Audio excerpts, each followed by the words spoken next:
Boa noite, família Church. A paz do Senhor Jesus. Vocês estão bem? Estamos felizes com Deus? Parece que está meio fraco esse amém aí. Estamos felizes com o Senhor? Amém. Glória a Deus. Gastaram energia na semana profética, está todo mundo meio que, né, um pouquinho com recesso. O povo está de recesso. Glória a Deus. Que semana que foi, né? Glória a Deus. Glória a Deus pela semana que nós tivemos aqui. Uma semana tão especial, tão linda. Graças a Deus, eu consegui estar com vocês aqui toda semana, né? Só não estive no culto da manhã, no domingo, mas todos os cultos eu consegui estar aqui. E eu posso falar assim que eu saí domingo daqui com meu coração cheio, satisfeito em Deus, sabe? Regozijando no Senhor. Nós temos recebido aqui eu posso falar desde quando eu cheguei aqui, né? Um alimento maravilhoso. Igreja precisa de pastores que direcionam, dão destino para suas ovelhas. A ovelha precisa ter destino. E aqui nessa casa, cada ovelha encontra destino. Todos. Eu nunca saí daqui, independente de quem pregou, da palavra que foi, mas eu nunca tive uma noite que eu saí daqui sem um destino para a minha vida. Mesmo em meio ao caos, em noites de turbulência, semana que parecia que ia tudo dar errado, eu sempre saí daqui com destino para a minha vida. E a semana profética revela isso para nós, que todos nós temos um destino em Deus, através da vida dos nossos pastores, que se colocam à disposição para nos direcionar. Você recebe essa palavra nessa noite? Você também tem um destino em Deus através deste lugar, através dessa casa? Amém? Vocês viram isso aqui? Estou copiando o pastor Sérgio.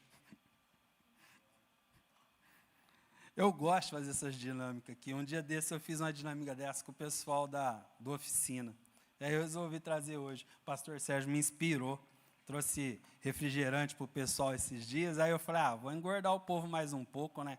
Vai todo mundo entrar nesse recesso, né, nessa situação de carnaval. Todo mundo vai deixar a dieta de lado um pouquinho, né, nesse período de Natal agora, de final de ano. Então já começa agora. Amém? Queridos, feliz. Obrigado, pastor, pela oportunidade mais uma vez de confiar em minha palavra. Eu estou muito feliz. Eu tenho trabalhado, junto com a Carol e mais algumas pessoas aí que Deus tem colocado, né, no Ministério de Adolescentes, e graças a Deus a gente está conseguindo fazer um trabalho bacana. Temos alguns propósitos, alguns projetos audaciosos aí, né, e a tendência é que esse ano de 2024, o Ministério de Adolescentes venha alcançar 200 adolescentes, adorando eles no culto. Esse é o propósito. Mas nós contamos com todos vocês. É importante, você é fundamental nisso, para que isso venha acontecer. É necessário que você incentive seu filho a estar participando, para que ele venha aqui receber uma palavra, também um direcionamento da parte de Deus, para que ele também possa ser não só bênção aqui dentro da igreja, mas bênção na sociedade, bênção na escola, bênção por onde ele passar. E você também é a parte fundamental nisso. Amém? Glória a Deus. Queridos, o Senhor me trouxe uma palavra.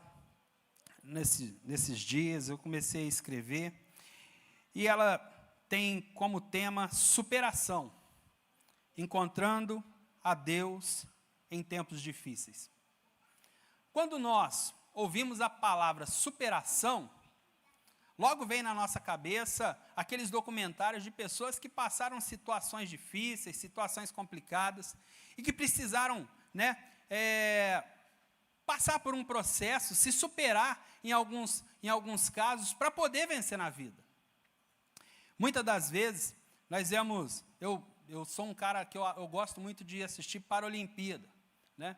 Porque eu vejo aquele pessoal se superando, sabe, percas físicas, emocionais, porque não é fácil você, às vezes, amputar uma parte do seu corpo ou nascer com algum tipo de necessidade especial. conviver no meio de um monte de gente que vive, né, com todos os seus membros, com toda a parte do seu corpo funcionando normalmente, e de repente alguém que nasce com algum tipo de necessidade especial, e aí ela se encontra no meio de um ambiente em onde ela é diferente, mas ela consegue encontrar em Deus força para poder superar os obstáculos, as adversidades, e se colocar também no mercado de trabalho, se colocar em tantos lugares onde ela também pode alcançar sucesso e, na maioria das vezes, na grande maioria das vezes, ter muito mais êxito do que as pessoas que não têm nenhum tipo de necessidade.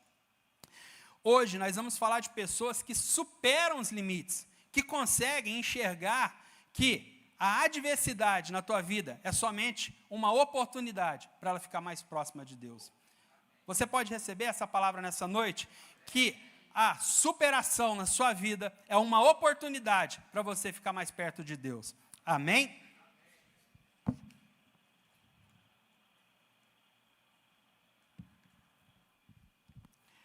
Com toda certeza, todos estamos expostos a passar por tempos difíceis em nossas vidas. Pois sim, o mundo que nós vivemos, sabemos que tem dias difíceis e eles são reais. Hoje, por exemplo, pode estar sendo um dia difícil para você. Na hora que o Guilherme começou a cantar aqui, começou a louvar, ele chegou a falar sobre essa situação. Eu não sei como é que foi seu dia hoje. Não sei como é que você levantou, eu não sei como que foi a caminhada no seu dia, não sabe como que foi a sua semana de domingo para cá, ou como tem sido esses últimos dias. Você que está aqui, ou você que está na sua casa, a gente não sabe como tem sido os seus dias. Porém, você tem um suporte especial, aquele que sabe todas as coisas.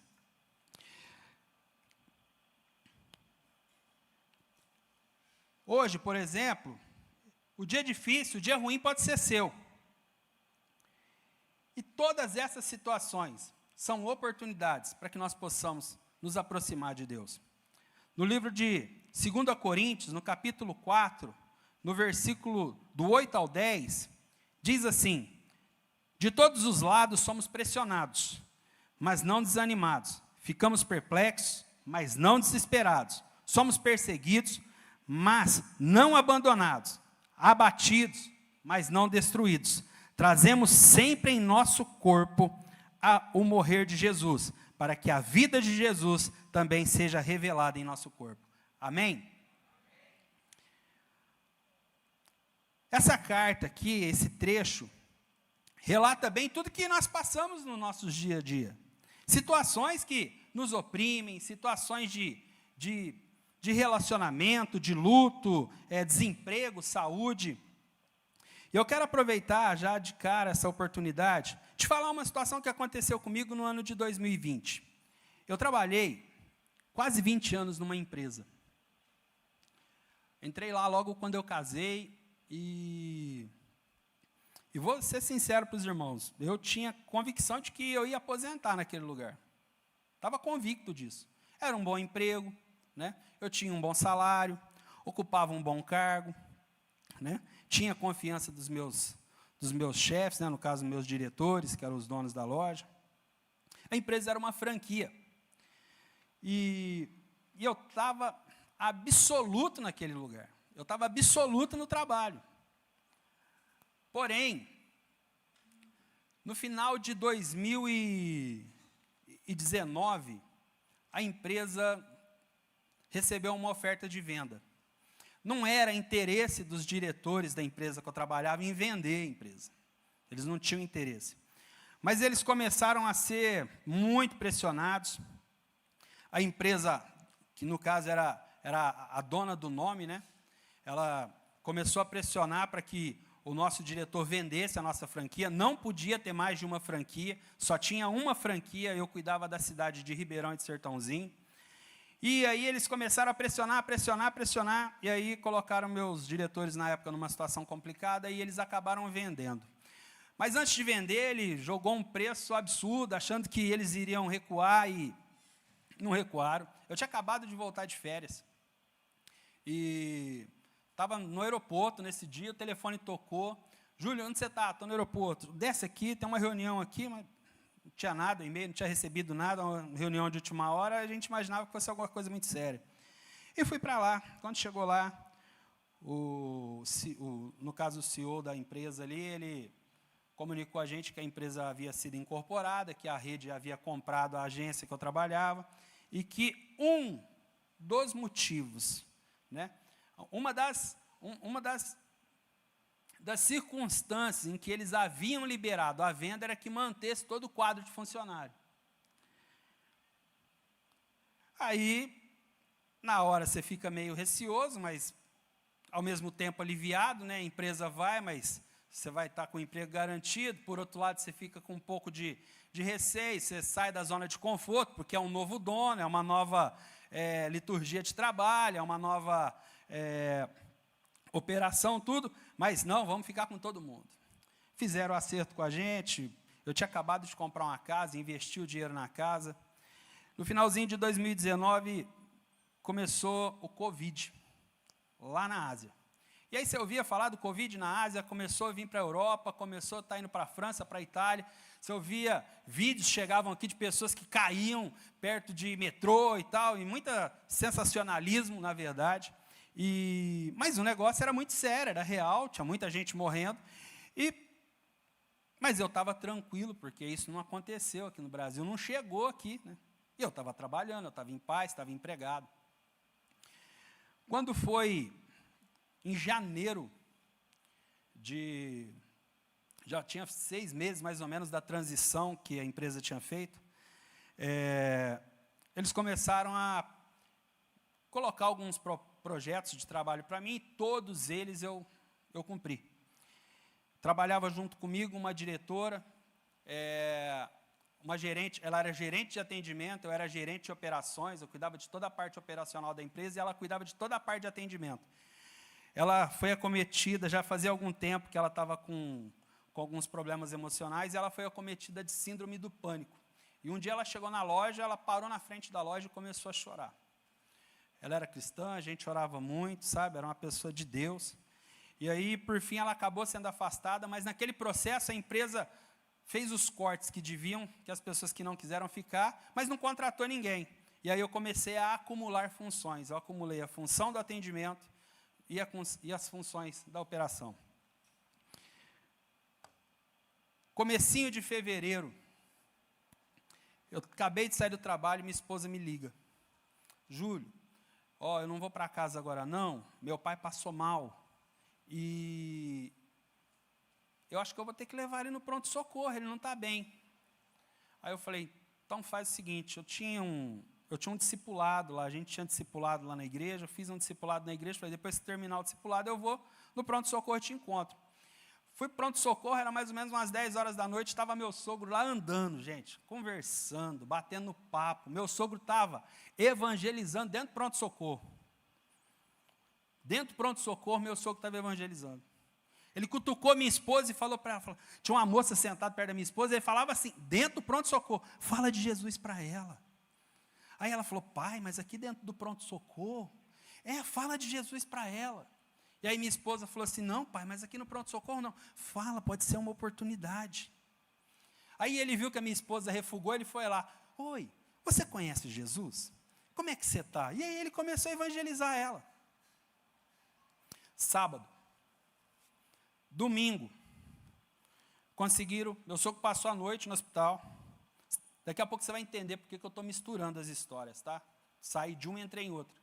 No domingo, no sábado, meu sogro passou a noite de sexta para sábado no pronto-socorro. No domingo, o meu sogro, conseguiram uma vaga para o meu sogro no HC, na UE. Bem, andando, conversando, rindo, em paz, em paz. Ele ainda chamou minha esposa e falou assim, Caroline, eu tinha comprado um apartamento dele, né? Ele falou assim, agora você vai lá e resolve a questão do apartamento, tá? Vai ficar mais fácil. Eu já estou bem, eu quero ver Jesus, eu quero ver Deus, eu estou pronto. No sábado. No domingo, minha sogra passou o dia com ele, e à noite eu fui para o culto, e minha esposa ficou com ele lá na UE. Quando foi umas 11 horas da noite, eu passei no HC, peguei ela, falei, Carol, você não vai dormir com seu pai? Ela falou assim, ele está bem, ele está falando para ir embora, já está até brigando comigo lá. Aparentemente, eles falavam que era um infarto. Meu sogro, há um período atrás, tinha feito uma cirurgia do coração, precisou colocar uma válvula.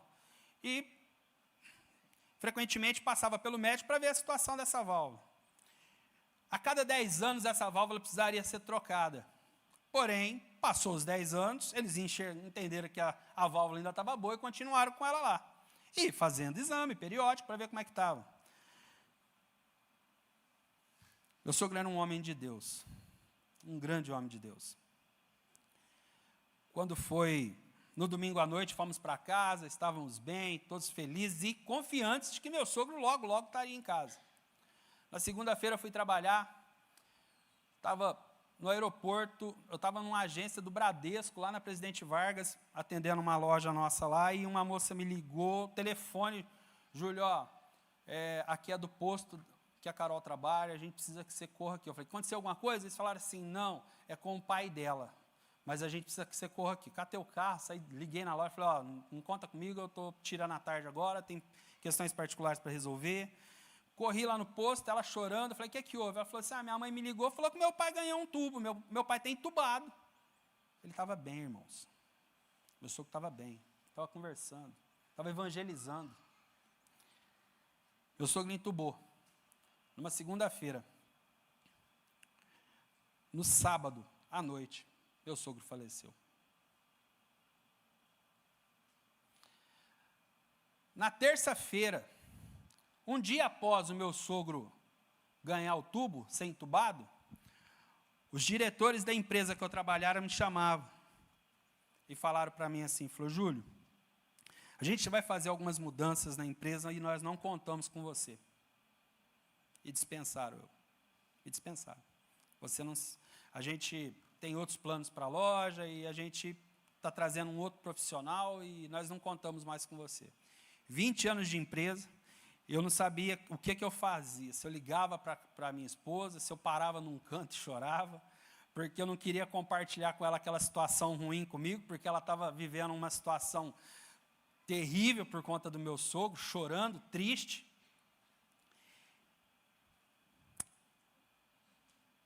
Naquela semana, meu sogro faleceu. Eu liguei para ela e falei, Carol, eu preciso te falar, não tem com quem conversar, é com você mesmo. Meu sogro, acabei de ser dispensado, fui desligado agora da loja.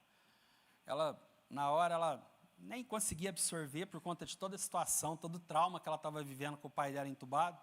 E nós em oração, sabe, todo mundo movido em oração por conta de uma situação.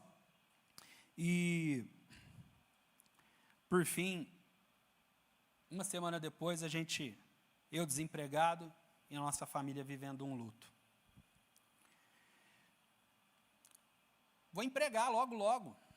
Está fácil. Vou passar o período, eu tinha um retiro para fazer naquele fevereiro, já estava tudo pronto, falei, vou esperar passar o retiro e vou entrar no mercado de trabalho, eu tinha know-how para isso, eu tinha certeza que eu estaria empregado. Acabou o retiro. Quando eu comecei a mexer nas minhas coisas, bumba, pandemia, fecha tudo. Não deu tempo de eu me adequar no mercado de trabalho. Comecei a procurar emprego. Eu não estava procurando salário, eu estava procurando emprego. E eu não conseguia emprego. Eu precisei mentir nos meus currículos acerca do que eu fazia e acerca do salário que eu ganhava, para ver se não assustava as pessoas onde eu ia fazer entrevista. Foram períodos difíceis. E a gente ali servindo o Senhor. Por um determinado momento, toda essa situação começou a explodir dentro da minha casa. E eu e minha esposa já não falávamos mais a mesma língua, meu filho também não, e a gente sofrendo um caos ali, sabe? E eu e minha esposa, nós chegamos a ficar 1 ano separados quase. E ali eu entendi que a minha vida tinha acabado. Eu já não tinha mais emprego, entendi que a minha família estava indo embora e que o meu ministério tinha acabado. Momentos difíceis, irmãos. Eu consegui viver em pouco tempo um luto, o desemprego e a quebra de relacionamento. 2 meses depois que meu sogro faleceu, a minha mãe tinha acabado de fazer uma cirurgia de um câncer. E estava recuperando bem, minha mãe já tinha voltado a trabalhar, estava em paz, sabe? Eu olhava a minha mãe e falei, nossa, minha mãe está firme, está forte. O câncer da minha mãe volta, e volta na cabeça. Tudo dentro desse período. Minha mãe, a gente conversava com ela e ela firme, sabe? Crente. Falou, não, eu estou bem, eu estou em paz, eu estou tranquilo. Mãe, a senhora sente dor? Não, não sinto dor nenhuma. Queridos, esses dias eu estava falando com um amigo meu. Por conta da pandemia, por conta de aquela situação de você andar para os lugares e ver tudo fechado, eu adquiri um trauma de feriado. Feriado prolongado, para mim, é um caos. Tem gente que adora, né? Uhul, sextou, né? Sextou na quinta, sextou na quarta, porque o feriado é prolongado, as pessoas gostam. Para mim, é um susto. Eu adquiri medo daquilo, porque aquilo me remete aos momentos que estava tudo fechado. Para muitas pessoas é bom, mas para mim era ruim. A pastora Paula deve entender o que eu estou falando. Porque aquilo para mim era um caos. Eu não consigo. Hoje, quando tem feriado prolongado, me dá agonia, sabe? Eu não consigo ficar em casa, eu fico pensando, me remete àqueles momentos, pensamentos ruins, de luto, de desemprego, de quebra de relacionamento e de saúde. Passei situações terríveis. Mas eu posso te dizer uma coisa. No final do processo, Deus tem um propósito. Suporte o processo, que Deus tem algo para você, em nome de Jesus.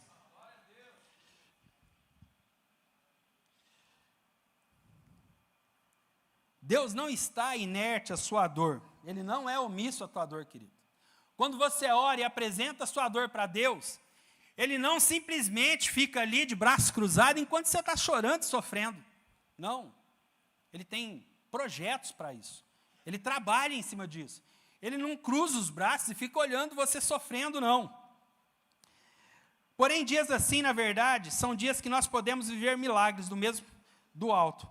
Esta afirmação do texto de Paulo já nos leva logo de início a pensar que mesmo vivendo dias difíceis, não estamos sozinhos. Então eu quero trazer aqui para vocês alguns princípios rápidos, para a gente poder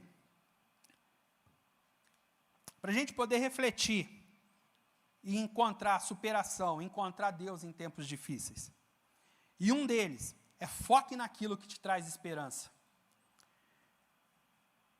No livro de 1 Reis, capítulo 19, versículo 2, diz assim: por isso Jezabel mandou um mensageiro Elias para dizer-lhe que os deuses me castiguem com todo rigor, caso amanhã, nesta hora, eu não faça a sua vida o que você fez com a deles.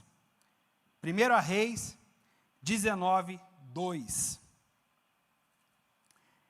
Elias, nós estamos falando aqui de um momento, logo após Elias ter orado e ter matado, Deus ter matado 450 profetas. Olha tudo que Deus fez através da vida de Elias, através da sua oração. Olha a intimidade de Elias com Deus. Porém, então Jezabel mandou um mensageiro a Elias e dizer-lhe: assim me façam os deuses, e outro tanto, se der certo amanhã, a esta hora, não puser a tua vida com um deles. Ela está dizendo assim Deus me mate se eu não matar a vida dele amanhã, da mesma maneira como ele matou os profetas de Baal. Aí o que você pensa, né? Pô, o cara que lutou com 450 profetas, o cara que profetizou, o cara que conseguiu sinais, o cara não vai ter medo. E o que ele faz? Foge. Ele corre. Aí eu fico pensando, eu falei, Deus, mas como é que Elias, ele encara uma situação dessa, mas ele teve medo de Jezabel. Ô mulher rixosa, rapaz. Aí eu entendi, né? Dá para encarar 450 homens, mas uma mulher brava não dá. Estou brincando. Amor, se você estiver aí, vai para o banheiro, não escuta não.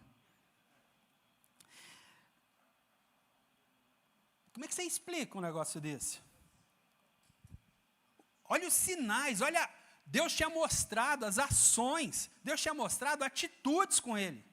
Mas ele foge, ele tem medo, ele refuga. Queridos, se você está aqui nessa noite, é porque com certeza, em algum momento, Deus já te deu livramento. Deus já atuou com livramento na tua vida.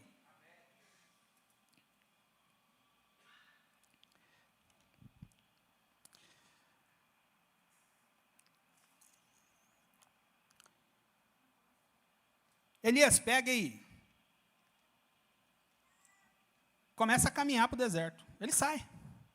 Ele com medo, ele começa a caminhar, o coração dele está aflito. E ele se esconde. Elias se esconde.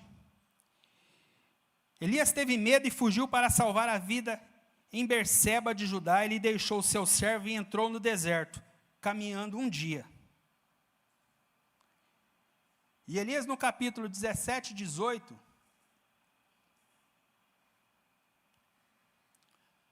pode colocar para mim? No 19, no versículo 17 e 18. Aleluia.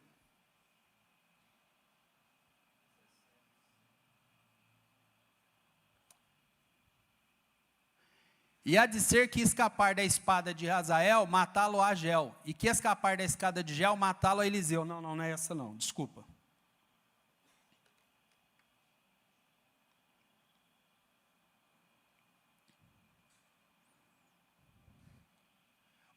(19, 3 e 4), perdão. Acho que nós já lemos ali, desculpa.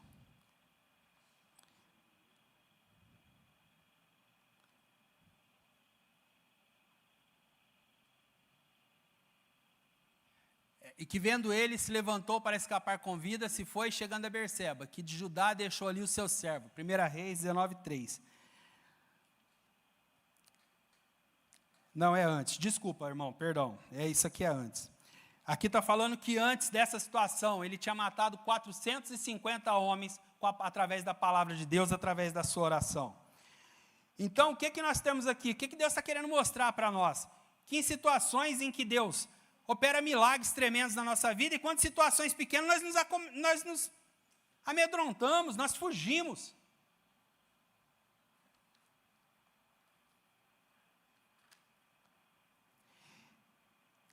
Nesse pequeno resumo, Jezebel diz que vai matar o profeta Elias. Diante dessa notícia, ele se esconde, mas pense, Elias no capítulo anterior havia feito fogo do céu descer e consumir os profetas de Baal. Elias foge.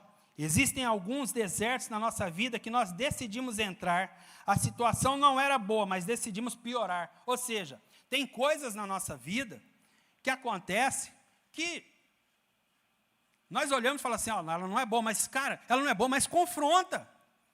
Vai de frente, bate adiante, não foge. Não, mas na maioria das vezes, muitas das vezes nós nos escondemos. Nós nos omitimos. Nós nos amedrontamos. Nós entramos em cavernas. E aí a situação que já não era boa, ela faz o quê? Fica pior. Ela acaba piorando.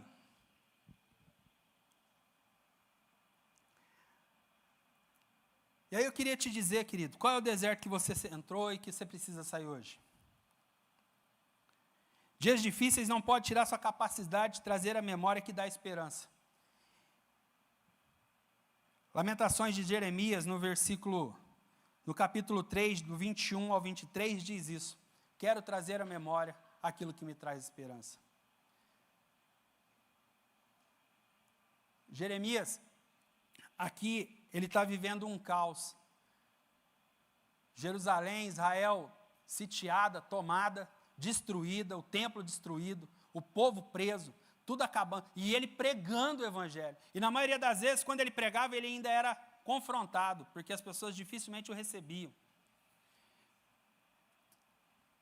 Ele se lamentava, ele chorava e ele entendia o momento que ele estava vivendo. Porém, ele entendia também que as misericórdias do Senhor eram a causa deles de Deus não consumir, nem ele, nem o povo de Israel. As misericórdias do Senhor são as causas de nós não sermos consumidos. O amor de Deus é a razão de nós estarmos aqui. E ela se renova todas as manhãs. E ele entendia que o amor de Deus toda manhã se renovava. Em meio ao caos, ele tinha memória de algo que era bom. O amor de Deus sobre a vida do povo de Israel. Eu não sei o que você está vivendo, eu não sei qual é o caos que tem passado a sua vida, se alguma prova é muito grande, se o luto bateu na tua porta, se o desemprego chegou até a tua casa, se quebra de relacionamento chegou até a sua vida, ou se algum problema de saúde bateu na sua porta também. Mas eu quero te dizer uma coisa, vai em Jeremias e traga igual a ele, quero trazer à memória aquilo que me dá esperança. As bênçãos do Senhor se renovam todos os dias na nossa vida. Toma posse disso. Amém?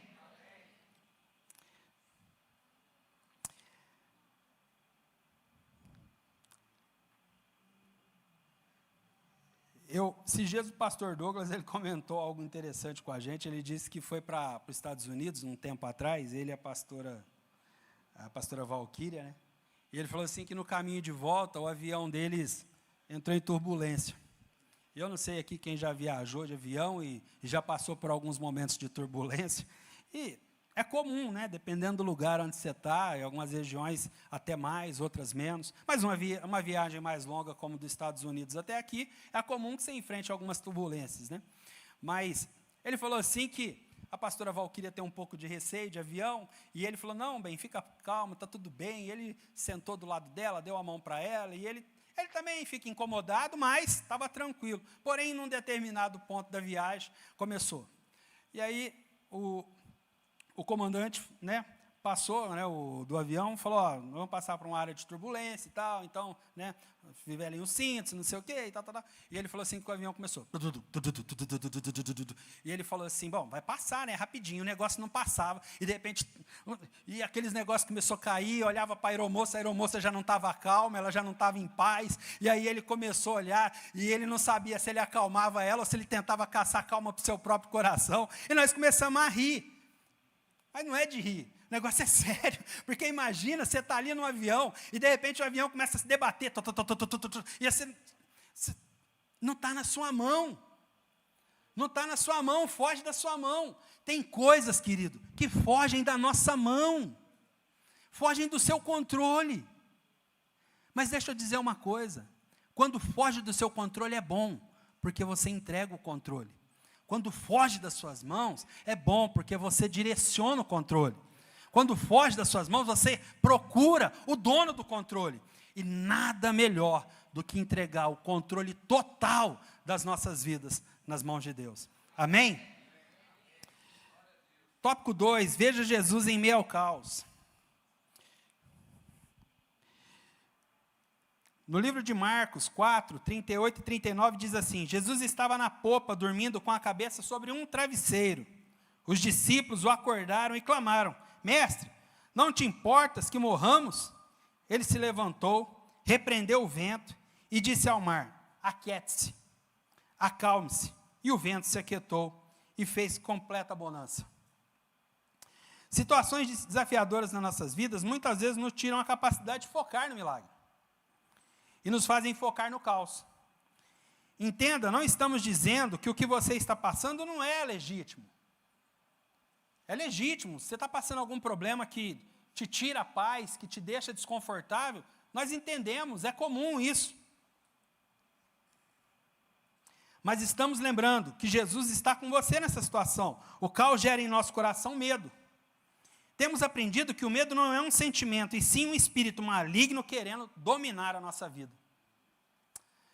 Queridos, agora vai entrar a parte do chocolate. Então, posso pedir ajuda para vocês? Vem aqui, Giba, Júlio, Pastor Neto, o pastor, Nos ajuda aqui, pastor, por favor. Pastor Carlos.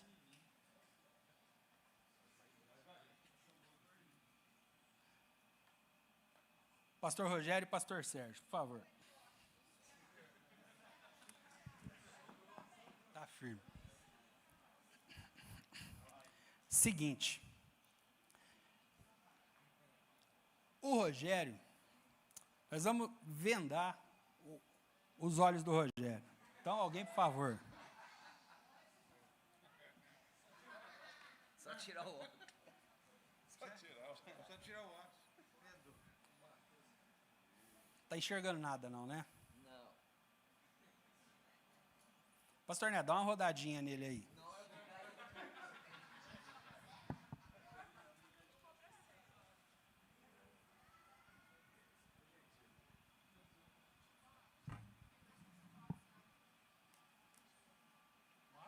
Mais uma, né? Nossa, onde eu tô? Aqui é o seguinte. No meio do caos, normalmente nós ouvimos o que o mundo grita. É muito comum a gente ficar escutando tudo que o mundo fala. Olha, não faz isso, não faz aquilo. Olha, se eu fosse você, não abria mão disso daí. Ó, se eu fosse você, vendia esse carro. Não, mexe com essa casa não, essa casa não é boa. Não, vende essa casa logo, essa casa não presta. Ó, eu não ficava perto daquele cara lá, não, aquele cara não vale muita coisa. No meio do caos, a gente escuta todo mundo falando, todo mundo tem um bom palpite. No caos, normalmente o medo entra no nosso coração e a gente acaba não olhando para a voz de Deus. Só que nessa noite aqui, o pastor Rogério é o cristão que está vivendo um caos. O pastor Sérgio é a voz de Deus. Pastor Neto, pastor Carlos, Júlio e o Giba são as vozes do mundo. O pastor Sérgio vai direcionar o Rogério até aquele banquete. Porém, os outros vão começar a falar em coisas para atrapalhar o caminho dele para chegar até aquele banquete. Então, o pastor Sérgio tem a função de falar e dar para ele o caminho para chegar lá, enquanto todos os outros vão falar coisas para ele se perder. Tá certo? Então, você vem para cá.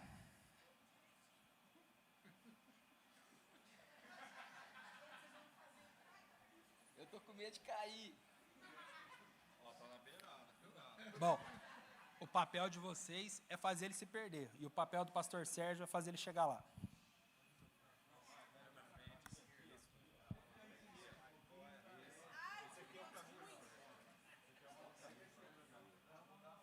Rogério, vira à direita, Rogério. Vira à sua direita, Rogério. À direita, Rogério. À direita. Segue em frente. Não, pá. Na reta. Na reta. Agora vai, segue em frente. Segue em frente. Não desista. Não para. Segue em frente, Rogério. Continue em frente. Não ouça mais ninguém. Não desvia. Não. Aí vai. Não, continua. Você está pertinho, você está 1 metro do milagre. Vai, à direita, um pouquinho à direita, um pouquinho à direita.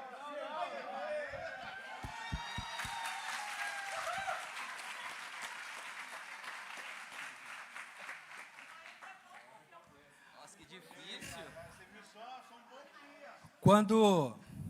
Quando nós damos ouvido à voz de Deus, dificilmente a gente erra. O mundo pode bater, nos direcionar para qualquer lado, mas quando nós damos ouvido à voz de Deus, o Senhor tem sempre o melhor para nós, o melhor destino, e no final é a melhor mesa. Amém? Pode dividir com eles, pastores, fica à vontade, é tudo de vocês aí, divide com eles, tá bom? Palmas para eles, irmãos, que Deus abençoe.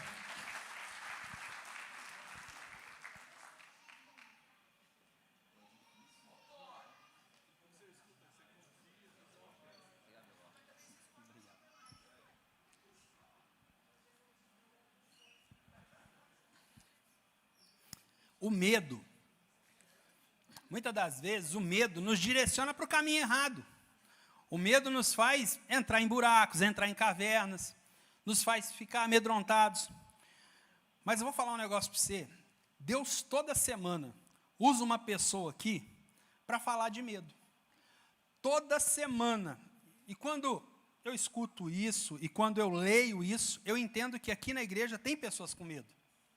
Mas eu quero falar para você de uma pessoa que toda semana pede para Deus tirar o medo de nós, é o Bernardo. Toda semana, na hora que ele vem orar aqui, ele fala: Deus, tire de nós todo o medo.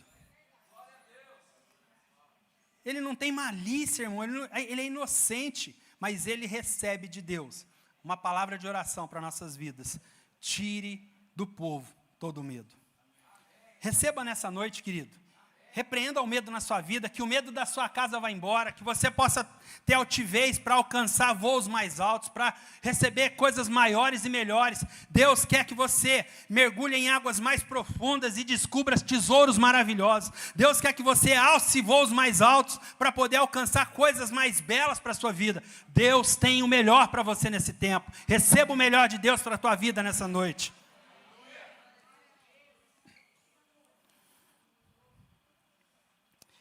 Os discípulos ficaram no caos e se esqueceram que Jesus estava no barco junto com eles, passando pela mesma tempestade que eles, mas com uma diferença. Jesus estava confiando no Pai. Momentos desafiadores muitas vezes revelam onde está a nossa confiança.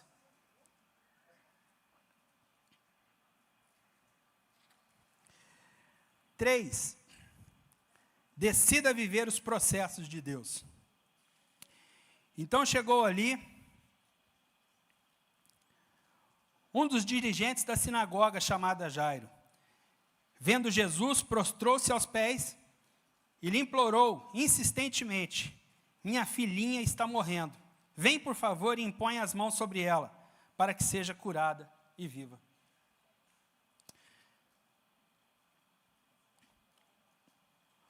Uma grande multidão seguia e o comprimia, e estava ali certa mulher, que havia 12 anos, vinha sofrendo de uma hemorragia. Livro de Marcos, capítulo 5, do 22 ao 25.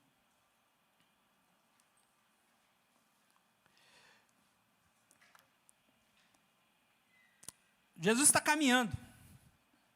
E de repente vem um homem importante, influente, ao encontro dele. E aquele homem está passando uma situação difícil, aquele homem está vivendo um dia ruim, aquele homem está vivendo um dia de caos na sua casa. E ele, sabendo que Jesus estava ali, ele vai ao encontro de Jesus. E quando ele chega lá, ele implora, ele clama a Jesus, fala: Jesus, minha filhinha está morrendo, por favor, vamos até na minha casa, ora por ela. Jesus podia muito bem liberar uma palavra, e aquela palavra seria o suficiente para curar a vida da filha daquele homem. Assim como ele já havia feito, lá no livro, em João 4, do 46 ao 54, um oficial do rei também procura Jesus. E quando ele procura Jesus, ele fala: olha, minha filha está doente, vamos até a minha casa. Eu tenho certeza que se o senhor orar por ela, ela vai ser curada, ela vai se levantar. E aí ele pega e libera para aquele homem uma palavra e fala: olha, vai, tua filha está curada. E aquele homem acredita, ele toma posse daquela palavra, ele confia naquela palavra, ele recebe aquela palavra. Nessa noite, você recebe essa palavra do Senhor na tua vida? Cura na tua casa, transformação, sabe? Relacionamentos restaurados, sabe? Que as bênçãos do Senhor possam recair sobre a tua casa em nome de Jesus. Porém, nesse texto aqui, ele já não vai. Eles já não liberam a palavra. Ele fala: não, vamos até lá. Eu vou visitar a tua casa. Vamos orar pela tua filha. Mas no caminho, irmão, no caminho tem uma mulher. E essa mulher sofre de uma hemorragia há 12 anos. Ou seja, aquela mulher tem o seu ciclo menstrual desregulado por 12 anos. Aquela mulher entendia que aquela era a sua oportunidade de encontrar cura e milagre para a tua vida. 12 anos se passaram, mas a única oportunidade que existia era aquela, e ela não queria deixar passar. Porém, aquela mulher não podia estar ali, porque pela lei, ela tinha que estar na casa dela. Todas as pessoas que tinham contato com ela se tornariam imundos por conta das suas regras. Ou seja, se aquela mulher por algum momento, toca em alguém, aquela pessoa também se tornava imunda. Mas aquela mulher, que há 12 anos não recebia um abraço, pastor Sérgio, que há 12 anos as pessoas se afastavam dela, uma mulher que há 12 anos não era beijada, não era tocada, que há 12 anos era recusada. Aquela mulher, ela pega e toma uma atitude, ela fala, olha, eu não posso confrontar a multidão de peito aberto, mas eu vou me engatinhar. E eu tenho certeza que se eu só tocar nas orlas dele, eu vou receber a cura. A fé daquela mulher era tão grande que ela entendia que o secreto dela lhe traria milagre. E quando Jesus está andando, ele sente algo poderoso tocar na sua vida. Algo poderoso acontece, ele sente que sai poder da sua vida. E aí ele pega e olha, peraí, aconteceu alguma coisa aqui. O que foi?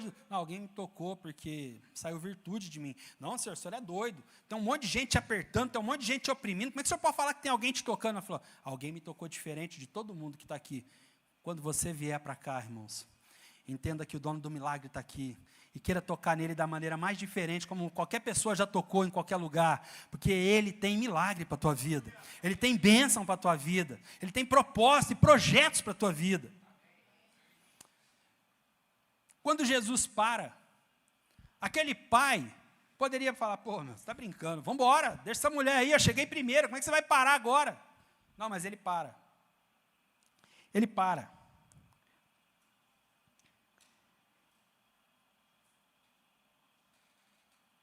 Um pai desesperado, vivendo o dia mais difícil da sua vida, aborda Jesus. E Jesus está indo, e no meio do caminho, a multidão para e assim. E ele realiza ali um outro milagre da mulher do fluxo de sangue. Jesus, foca em mim, minha filha está morrendo. Talvez fosse esse o pensamento desse pai. E nós entenderíamos esse tipo de pensamento. Ele só queria que Jesus chegasse logo. Mas existia um processo acontecendo e gerando ainda mais fé no coração daquele pai. Nem sempre irá acontecer na hora que queremos. Pode acontecer, e na verdade vai acontecer no tempo de Deus. Nós tivemos aqui alguns dias o teatro, né? E ficaram vários dias aqui passando o processo, ensaio, dança, teatro. Vinha um dia, ensaiava, vinha outro dia, ensaiava, um dia vinha, ensaiava a dança, no outro dia vinha, ensaiava o teatro, outros dias o pessoal aqui até tarde da noite, quando foi no sábado de manhãzinha já tinha gente aqui para um teatro que iria acontecer às 5 horas da tarde, em 2 sessões, 2 rápidas sessões, que abençoaram as nossas vidas, que nos encheram. Eu fui embora aqui plenamente satisfeito com tudo que eu assisti naquela peça. Mas o processo da mesa durou das 5 horas da tarde até as 9 horas da noite, 10 horas da noite. Mas e o processo do treinamento? E o processo do trabalho? Quanto tempo durou? Seja apaixonado por processo, irmão.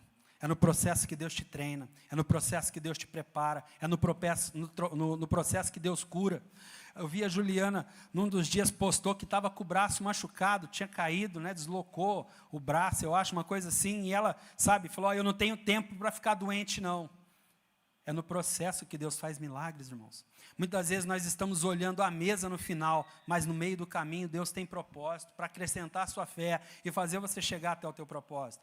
Aquele pai, naquele momento, ele viu um milagre. Ou seja, independente de qualquer coisa que pudesse acontecer no meio do caminho, quem estava indo com ele realizava milagres. É isso que nós precisamos entender. Quem caminha conosco, independente de nós estarmos no meio do caminho, no final do processo, é aquele que realiza milagres. Aleluia. Uma das coisas importantes para ver no processo é ver o que ele é capaz de fazer na vida de outras pessoas. Imagino que a fé dele aumentou em ver aquela mulher sendo curada. Descanse no Senhor e aguarde por ele com paciência, diz o Salmo 37, versículo 7. Livro de Marcos 5, 41, diz assim, tomou-a pela mão e disse, Talita, cumi, que significa, menina, eu lhe ordeno, levante-se.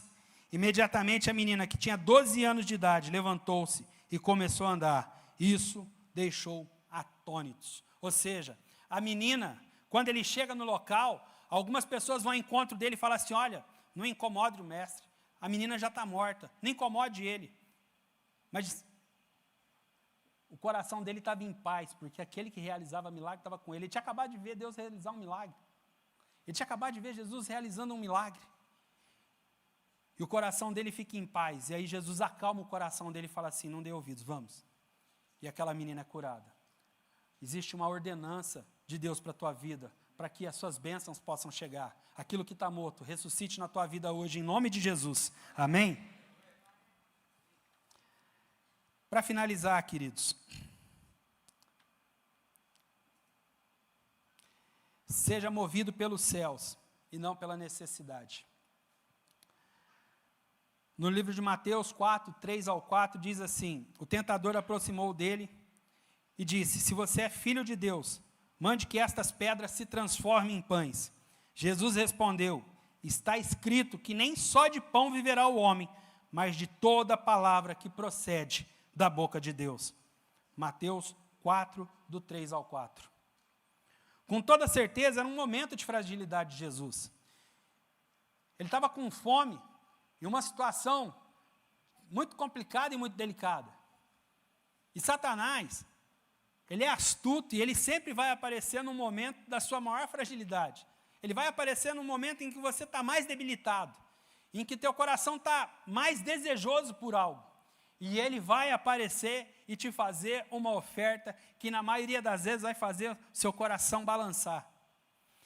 E ele pega e vai de encontro ao Senhor e oferece para ele pão, porque ele sentia fome. Ele sentia fome, ele sabia que Jesus tinha fome. E aí ele pega e fala assim, não, ordene que essas pedras se transformem em pão, e aí você coma, mata a tua fome. Mas Jesus, com um propósito tremendo pelas nossas vidas, diz para ele, nem só de pão viverá o homem, mas de toda palavra que procede da boca de Deus. Uma das estratégias do diabo é a nossa fragilidade, e é fazer com que nós movamos pela necessidade, tirando a possibilidade de viver o sobrenatural.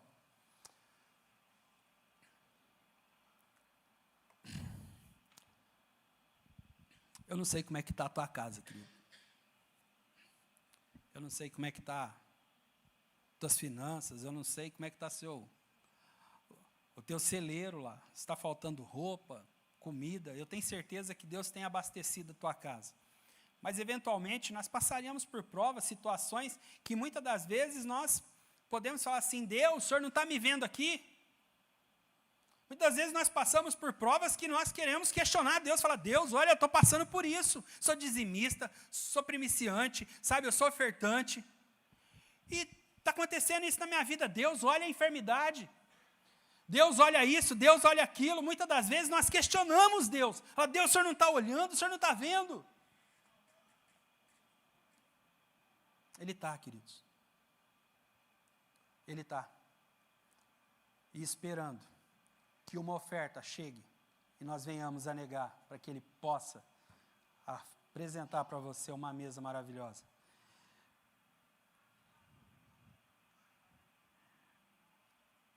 Então o diabo o deixou, e os anjos vieram e o serviam. Mateus 4:11.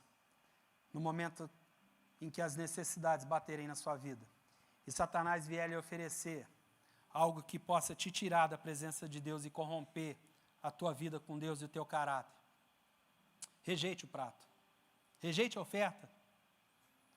Se for algo que te afaste, te deixe longe de Deus, rejeite, não aceite. Se for algo que possa te deixar mais longe da presença de Deus, também não negocie esses valores, não negocie esse prisma, não negocie. Haviam 3 homens que não se curvaram diante de uma estátua de um outro homem. Sadraque, Mesaque e Abednego. Um monte de gente se curvava diante daquela estátua e quem não se curvasse morreria. Mas 3 homens não se curvaram. Eles não negociaram os seus valores. Eles não negociaram Deus. E eu não sei qual que é a necessidade da tua vida, mas não negocie. Não sei qual que é a luta que você tem passado. Não sei se você tem vivido luto nesses dias, eu não sei se você tem vivido desemprego, ordem de relacionamento financeiro, mas eu tenho certeza que o dono da bênção está aqui nessa noite. Eu queria te convidar a ficar de pé. Eu quero orar pela tua vida. Orar para que esses valores aqui que nós conversamos nessa noite possam estar no seu coração. Foque naquilo que te traz esperança. Foque naquilo que te alegra o coração. Nas manhãs boas que você sabe que as promessas de Deus chegam sobre a tua vida. A palavra de Deus diz que o choro pode durar uma noite. E é verdade, mas é uma promessa dele que a alegria vem pela manhã. Receba a alegria de Deus na tua vida. Eu não sei o que tem acontecido, mas receba a alegria de Deus na sua vida. Em meio de situações de caos, ouça a palavra de Deus. Lembre-se dessa dinâmica que nós fizemos aqui. O mundo vai dizer para você ir para todos os lados, mas a palavra de Deus vai te dar a direção e o caminho certo. Fique atento e sensível à voz de Deus, mas tenha relacionamento com Ele, porque quanto mais íntimos de Deus, mais fácil fica de ouvir a voz de Deus. Decida viver os processos de Deus. Não queira antecipar as coisas e pular o processo, mas se apaixone pelo processo. Aceite tudo aquilo que acontece durante o processo e tenha certeza que no final do processo existe uma mesa de vitória te esperando para você regozijar no Senhor. E seja movido pelo céu, que o céu seja aquilo que a maior força motriz do seu coração, que o reino seja prioridade em sua vida, que as suas necessidades possam vir em segundo plano, porque você tem alguém que cuida de você e que zela por você. A palavra de Deus diz que Ele não é filho do homem não é homem para que minta, e nem filho do homem para que se arrependa. Você tem um Deus de promessa na sua vida. Coloque a mão no seu coração, quero orar por você. Pai, nessa noite, muito obrigado, Deus. Obrigado pela oportunidade de nós estarmos aqui. Obrigado por essa palavra, obrigado por essa casa, pelos seus filhos. Nessa noite o Senhor falou conosco, Pai, de situações que muitas vezes nós nos encontramos. E eu glorifico o Senhor, porque eu passei por tudo isso. Mas através dessa casa o Senhor me resgatou. Através dessa casa o Senhor curou minha família, curou meus filhos. O Senhor tem curado o meu coração, o Senhor tem curado o meu ministério. Obrigado, Deus, porque da mesma maneira que eu enfrentei o luto, os teus filhos aqui também enfrentam. Da mesma maneira que eu enfrentei dificuldades, seus filhos também enfrentam. Pai, nessa noite eu oro para que o Senhor entre com providência divina em todas as áreas da vida dos seus filhos. Pode ser que eles estejam em um barco e onde as ondas estejam balançando e eles estejam com medo. Pode ser que uma afronta tenha trazido sobre eles a ameaça de uma morte, assim como Jezabel fez sobre a vida de Elias. Pode ser que eles estejam vivendo a situação de um homem que tem pressa de o Senhor chegar na sua vida. E pode ser que muitas das vezes eles têm fome e o inimigo aparece e lhe ofereça pratos. Mas nessa noite eu quero pedir ao Senhor que o Senhor venha entrar com providência do alto. Que o Senhor venha aguçar, Senhor, as suas vidas, os seus ouvidos, e que eles sejam sensíveis à voz do Senhor. Que eles não venham ouvir a voz do mundo, mas que eles venham colocar o seu coração em Ti, ó Deus. E que todos os propósitos do céu sejam colocados sobre as suas vidas, devolvidos ao Senhor, derramados sobre Ele, unção e graça todos os dias. Obrigado, Pai, obrigado. Nós recebemos de Ti nessa noite. Nós somos agraciados por Ti nessa noite. Continua conosco, leva os seus filhos em paz embaixo de uma unção poderosa, pelo poder do Seu santo nome. Essa é a nossa oração, agradecidos ao Senhor. Amém, graças a Deus. Você pode aplaudir o Senhor?